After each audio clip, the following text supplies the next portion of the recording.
Assalamualaikum warahmatullahi wabarakatuh. Perkenalkan, nama saya Nur Fadilah.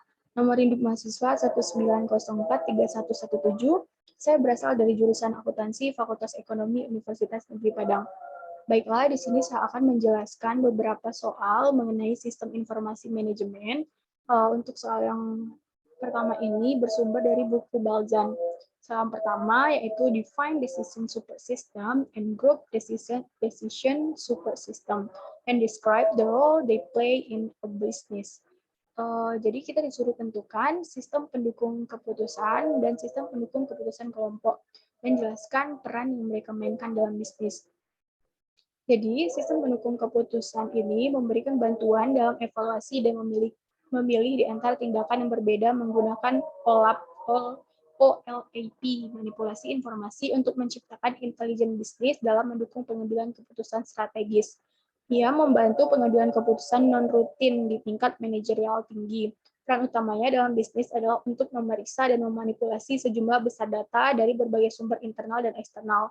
Misalnya, dokter memasukkan gejala ke dalam DSS untuk membantu menemukan diagnosis. Sedangkan GDSS, sistem pendukung keputusan kelompok, mendukung kolaborasi proyek melalui peningkatan komunikasi digital dengan berbagai alat dan sumber daya.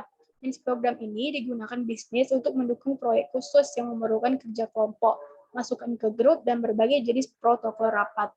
Soal yang kedua yaitu define expert system and describe the role they play in a business. Definisikan sistem pakar atau expert system dan jelaskan peran yang mereka mainkan dalam bisnis. Jadi, expert system adalah program penasehat terkomputerisasi yang meniru proses penalaran dari ahli dalam memecahkan masalah yang sulit. Biasanya, mereka menyertakan basis pengetahuan yang berisi berbagai akumulasi pengalaman dan seperangkat aturan untuk menerapkan basis pengetahuan untuk masing-masing situasi khusus. Expert system ini adalah bentuk AI yang paling umum di area bisnis karena mereka mengisi celah ketika ahli manusia sulit ditemukan atau dipertahankan atau terlalu mahal.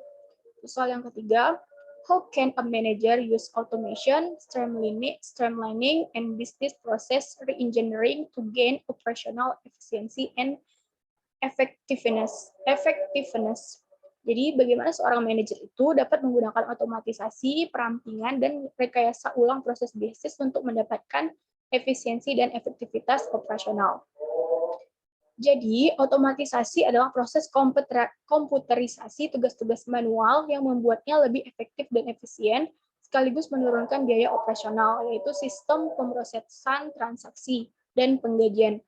Perampingan meningkatkan efisien proses dengan menyederhanakan atau menghilangkan langkah-langkah yang tidak perlu. Juga menghilangkan hambatan yang terjadi ketika sumber daya mencapai kapasitas penuh dan tidak dapat menangani permintaan tambahan. Sedangkan rekayasa ulang proses bisnis (PPR) adalah analisis dan desain ulang alur kerja di dalam dan di antara perusahaan. Ketika memilih proses bisnis untuk direkayasa ulang, manajer yang bijaksana berfokus pada proses inti yang penting untuk kinerja daripada yang marginal dengan dampak kecil. Soal yang keempat yaitu what is artificial intelligence? What are the 5 types of AI system? What application of AI offer the greatest business value? Jadi apa itu kecerdasan buatan? Apa saja 5 jenis sistem AI, aplikasi AI apa yang menawarkan nilai bisnis terbesar? Kecerdasan buatan atau artificial intelligence mensimulasikan pemikiran dan perilaku manusia seperti kemampuan untuk belajar dan bernalar. Tujuan utamanya adalah untuk meniru kecerdasan manusia. Nah, 5 bentuk AI yang paling dikenal adalah sistem pakar, jaringan saraf tiruan, algoritma generika, agen cerdas, dan realitas virtual. Sistem pakar adalah program penasehat terkomputerisasi yang meniru proses penalaran para ahli dan memecahkan masalah yang sulit. Bentuk AI yang paling umum dan mengisi celah ketika ahli manusia tidak dapat ditemukan, dapat bermain catur dan membantu dalam diagnosa medis. Untuk neural networks, itu ia mencoba meniru cara kerja otak manusia, menganalisis sejumlah besar info untuk menetapkan pola dan karakteristik di mana logikanya tidak diketahui.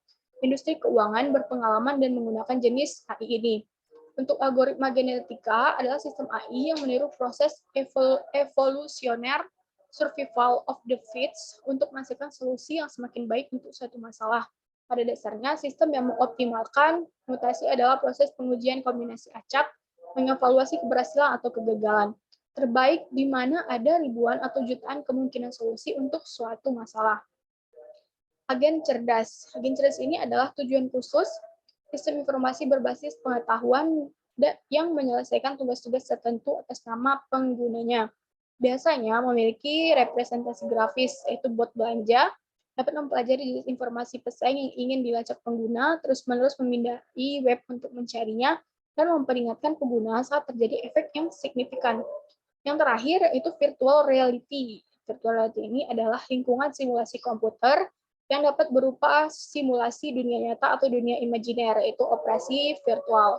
Nah, nilai bisnis terbesar diperoleh dari penggunaan sistem pakar. Ini karena mereka diprogram untuk menemukan solusi yang akan dimiliki seorang ahli lebih baik daripada memiliki ahli di tangan karena lebih murah dan tersedia setiap saat. Untuk soal selanjutnya itu soal dari sumber lain, tidak dari buku sistem informasi manajemen. Yang pertama yaitu jelaskan contoh keputusan-keputusan yang dihasilkan dari keberadaan DSS dan GDSS, serta contoh-contoh keputusan yang dihasilkan dari keberadaan ES. Apa kesimpulan yang bisa saudara ambil? Jadi, untuk contoh keputusan yang dihasilkan dari keberadaan DSS, yaitu DSS untuk kelayakan proposal kredit Bank BRI. Sekarang ini, karena banyaknya perusahaan atau pengusaha yang mengajukan kredit ke bank, membuat bank tersebut harus lebih meningkatkan kualitas pelayanan terhadap nasabah. Sebagai contoh, pemberian kredit Bank BRI, di mana BRI memberikan kredit kepada debitur, tetapi melalui proses yang harus dilalui. Nah, penyaluran kredit yang berhasil akan membawa keuntungan yang besar bagi bank. Oleh karenanya, BRI harus benar-benar hati-hati dalam menyalurkan kreditnya. Sebelum menyalurkan kredit kepada seorang calon debitor, BRI harus menilai dulu kelayakan proposal kreditnya. Dengan adanya perkembangan teknologi komputer di bidang sistem informasi, dirancanglah suatu sistem pendukung keputusan spesifik atau Specific Decision Support System yang dirancang dengan cara cepat dan pendekatan secara interaktif. Rancangan SDS ini menggunakan perangkat lunak Clapper 5.2 sebagai DSS tools atau peralatan DSS-nya. Berdasarkan hasil uji coba sistem, dapat disimpulkan bahwa aplikasi SDSS ini sangat membantu dan memudahkan pihak mengambil keputusan dalam tugasnya dalam menilai kelayakan proposal kredit. Nah, contoh keputusan yang dihasilkan dari keberadaan GDSS itu tadi untuk yang DSS, sedangkan contoh keputusan yang dihasilkan dari keberadaan GDSS yaitu perusahaan IBM. Begitu juga banyak perusahaan lain. Memulai sistem pendukung keputusan kelompok untuk memperbaiki pertemuan kelompok. Kasus khusus melibatkan manajer pabrik karena tidak ada mengidentifikasi penyebab masalah dengan shop floor control. Setelah pertemuan selama 2 jam dengan personel pabrik, semua yang dihasilkan adalah argumen dan perasaan buruk. Jadi, setelah bertemu dengan fasilitator sistem pendukung keputusan kelompok perusahaan, manajer memutuskan untuk memilih 10 karyawan pabrik, dirinya sendiri, dan 2 analisis junior untuk berpartisipasi dalam sistem pendukung keputusan kelompok. Mereka akan menggunakan brainstorming and voting elektronik untuk menyelesaikan masalah shop floor control. Selanjutnya, manajer dan fasilitator memutuskan topiknya adalah apa isu utama dalam memperbaiki shop floor control. Setelah melakukan brainstorming selama 30 menit dan mengumpulkan 645 baris saran, gagasan, dan komentar tentang bagaimana memperbaiki shop floor control, manajer menemukan bahwa dia mendapatkan informasi bermanfaat tentang masalah ini untuk pertama kalinya. Sebuah daftar disusun dari komentar dan kemudian anggota kelompok menentukannya sesuai urutan kepentingannya. Hasilnya, dipajang dan diskusi berlangsung selama 10 menit. Manajer mengucapkan terima kasih kepada para peserta dan memberikan hard file dari semua diskusi dan hasil voting kelompok. Kesimpulan yang bisa saya ambil yaitu bahwa keberadaan DSS bukan untuk menggantikan tugas-tugas manajer, tetapi untuk menjadi sarana penunjang atau tools bagi mereka, bagi manajer. Jadi fungsinya adalah untuk membantu mengambil keputusan dengan menyediakan informasi, model, atau perangkat untuk menganalisa informasi. Sistem inilah yang mendukung keputusan semi terstruktur dan tak terstruktur, sedangkan GDSS digunakan untuk memperbaiki pengambilan keputusan kelompok di suatu organisasi, sistem perangkat lunak, dan manusia. Soal yang kedua, yaitu jelaskan Apa harus DSS dan GDS menjadi satu paket dalam sebuah entitas bisnis? Harus dibangun dan diimplementasikan berbarengan. Perusahaan seperti apa yang harus punya DSS serta GDSS? Dan perusahaan seperti apa pula yang cukup dengan DSS saja? Jelaskan pula contoh DSS maupun GDSS pada sebuah entitas bisnis. Menurut saya, sebaiknya untuk pengambilan keputusan DSS dan GDSS dapat menjadi satu paket dalam sebuah entitas bisnis. Karena DSS merupakan sistem untuk membantu manajer dalam pengambilan keputusan dengan cara mengamati lingkungan di dalam perusahaan. Contohnya seperti link elektronik. Sedangkan GDSS hampir sama dengan DSS. Bedanya GDSS mencari solusi permasalahan melalui pengumpulan pengetahuan dalam suatu kelompok, bukan per individu. Biasanya berbentuk kuesioner, konsultasi, dan skenario. Contohnya seperti e-government, sehingga jika pengambilan keputusan dilakukan oleh DSS dan GDSS menjadi satu entitas bisnis akan menjadi lebih baik dan lebih akurat lagi hasilnya. Perusahaan seperti apa yang harus untuk soal yang kedua itu perusahaan seperti apa yang harus punya DSS dan GDSS, yaitu model DSS ketika DSS untuk pertama kalinya dirancang. Model ini menghasilkan laporan khusus dan berkala serta output dari model matematika. Laporan khusus ini berisikan respon terhadap permintaan ke basis data. Setelah DSS diterapkan dengan baik, kemampuan yang memungkinkan para pemecah masalah untuk bekerja sama dalam kelompok ditambahkan di dalam model tersebut. Penambahan peranti lunak groupware memungkinkan sistem tersebut untuk berfungsi sebagai sistem pendukung pengambilan keputusan kelompok atau GDSS. Yang terbaru, kemampuan kecerdasan buatan juga telah ditambahkan beserta kemampuan untuk terlihat dalam OLAP. Konsep GDSS, sistem pendukung pengambilan keputusan kelompok, adalah sistem berbasis komputer yang membantu sekelompok orang melakukan tugas atau mencapai tujuan yang sama dan memberikan antarmuka untuk digunakan bersama. Istilah-istilah lain juga digunakan untuk menggambarkan aplikasi teknologi informasi ke dalam situasi kelompok. Istilah ini antara lain sistem pendukung kelompok, kerjasama berbantuan komputer, dukungan kerja kolaboratif terkomputerisasi, dan sistem pertemuan elektronik. Peranti lunak yang digunakan dalam situasi-situasi ini diberi nama groupware. Nah, untuk contoh DSS dan GDSS pada entitas bisnis itu adalah pada level taktis ini, pengumpulan data semua data-data dari level operasional dan diolah dalam bentuk pengendalian manajemen sedetail-detailnya. Yang pelaporan data-data tersebut, yang informasi datanya akan dilaporkan kepada level tertinggi untuk pengambilan keputusan. Dan tugasnya menguasai beberapa unit kerja dan menerapkan rencana sesuai dengan tujuan dan tingkatan yang lebih tinggi. Tingkat ini diduduki oleh manajer-manajer cabang dari tiap-tiap fungsi dari level operasional. Contoh pada entitas bisnis yaitu kasus aplikasi DSS pada perusahaan PT Telkom. Membuat suatu aplikasi yang dipergunakan untuk mempermudah perusahaan dalam pengambilan keputusan yang cepat dan akurat, yang diambil berdasarkan data dan fakta yang berada di lapangan. Aplikasi yang menggunakan Telkom e-Service akan dapat membantu evaluasi pemilihan pengembangan suatu jaringan akses yang tepat yang akan dikembangkan PT Telkom. Karena Telkom e-Service berfungsi juga agar hubungan antara PT Telkom dan customer terjalin. Dengan adanya Telkom e-Service, PT Telkom dapat mengetahui saran-saran yang diberikan oleh customer untuk mengembangkan bisnisnya, terutama saran tentang Telkom Speedy, apakah itu melalui saluran wireless, flexi, atau wireline direct line cable. Dengan adanya sistem DSS, PT Telkom dapat cepat menanggapi keluhan-keluhan pelanggan, dan pengambilan keputusan dalam perusahaan pun akan lebih efektif dan efisien. Hal ini memberikan keuntungan bagi PT Telkom maupun customer. Soal selanjutnya itu bersumber dari buku Loudon, yaitu mengenai kasus Siemens makes business process more visible. Soal yang pertama itu identify the problem in this case study. What management, organization, and technology factor contributed to the problem?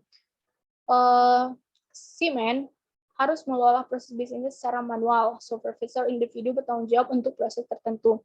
Ketika mesin rusak atau pengiriman suku cadang datang terlambat, tidak ada yang mudah cara menentukan bagaimana tepatnya kejadian ini berdampak pada keseluruhan operasi. Siemens kalah lebih awal diskon pembayarannya karena mereka sering tidak dapat membayar dengan cukup cepat. Juga ada inefisiensi dalam proses manajemen pesanan dan pembayaran pesanan tersebut atau order to cash process. Kontributor utama untuk masalahnya adalah proses internal yang mempengaruhi profitabilitas perusahaan secara keseluruhan. Karyawan kurang efisien di banyak bidang, dan kurangnya perangkat lunak pengoptimalan proses. Terus soal yang kedua itu describe the capabilities of process mining software. Was this an effective solution? Explain your answer. Jadi, perangkat lunak proses mining ini menganalisis data dalam log peristiwa aplikasi perusahaan untuk menentukan bagaimana proses bisnis sebenarnya bekerja untuk mengidentifikasi hambatan dalam proses produksi, pengiriman, dan pembayarannya, serta area inefisiensi lainnya sehingga dapat ditingkatkan. Ini adalah solusi efektif untuk Siemens karena Celonis memiliki kemampuan untuk membandingkan model operasi target pengguna dengan proses apa adanya memberikan analisis feed gap otomatis. Selain itu, perusahaan menggunakan penambangan proses atau mining proses untuk menganalisis data dari ERP, akuntansi, dan sistem persetujuan pembayaran untuk memahami akar penyebab masalah. Siemens menggunakan mining proses untuk mempelajari inefisiensi dalam cara menerima pesanan dari dan dibayar oleh pelanggannya, proses pesanan ke tunai. Yang ketiga itu how the process mining change decision making at Siemens. Bagaimana proses mining atau penambangan mengubah pengambilan keputusan di Siemens. Sejak Siemens mengimplementasikan mining proses, mereka telah mampu mengidentifikasi perlambatan di beberapa bagian pengadaan, pengiriman produk yang terlambat, dan inefisiensi penagihan yang merugikan perusahaan jutaan dolar.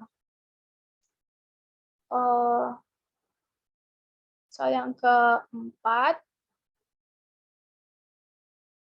what management, organization, and technology issues need to be addressed when implementing process mining system? Masalah manajemen, organisasi, dan teknologi apa yang perlu ditangani saat menerapkan sistem penambangan proses atau mining proses? Yang pertama itu resistensi manajemen jangka panjang terhadap perusahaan harus diatasi dengan menggambarkan dan mengkomunikasikan manfaat dari sistem penambangan proses. Yang kedua itu kemampuan untuk menggunakan sistem penambangan proses dan memastikan ketidakefisienan dan kemacetan ditangani dan dipecahkan. Yang ketiga itu pastikan sistem penambangan proses kompatibel dengan infrastruktur saat ini dan dapat dengan mudah diintegrasikan dalam sistem ERP. Sebagai contoh, Kepala Siemens, Lars Lane-Kemeier, mampu mempromosikan adopsi analitik dengan mengidentifikasi individu yang menerima untuk memproses penambangan dan meminta mereka untuk mempromosikan teknologi yang baru. Jadi cukup sekian penjelasan dari saya. Semoga bermanfaat. Saya akhiri. Wabillahi taufiq wal hidayah. Wassalamualaikum warahmatullahi wabarakatuh.